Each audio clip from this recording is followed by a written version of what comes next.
Как ще коментирате първо срещата между премиерите на Македония и България?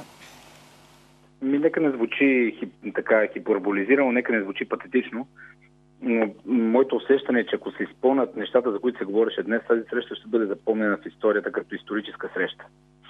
10 години в Македония управлява едно правителство, което формално беше правителство на ВМРО, на ДПМН, но то всъщност беше едно антибългарско, просърбско правителство, което правеше всичко възможно да затвори пътя към България.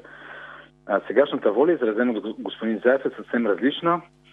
И аз пак казвам, ако тези хубави неща, които се говориха днес, се случат, ще запомните вие медиите тази среща като историческа. Убеден съм това.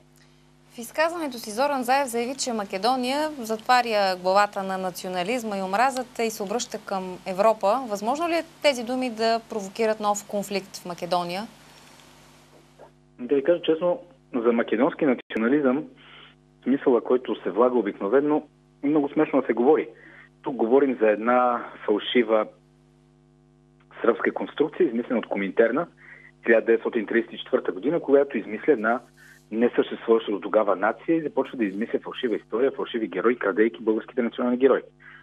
Така че нормално е тази страница да бъде затворена, защото това е един лунопарк или един Дисниленд. Ако погледнете Скопие, видите в какво го превърнаха, иначе не е лош град, прилича на вълнуванията на някой тежко човек.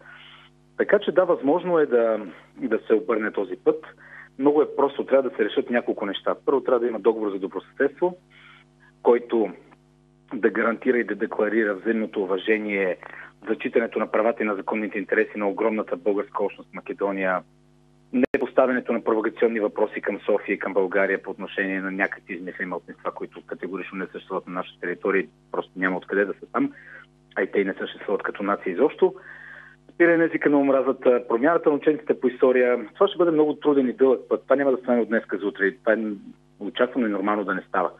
Но факт е, че има ли воля, има и начин.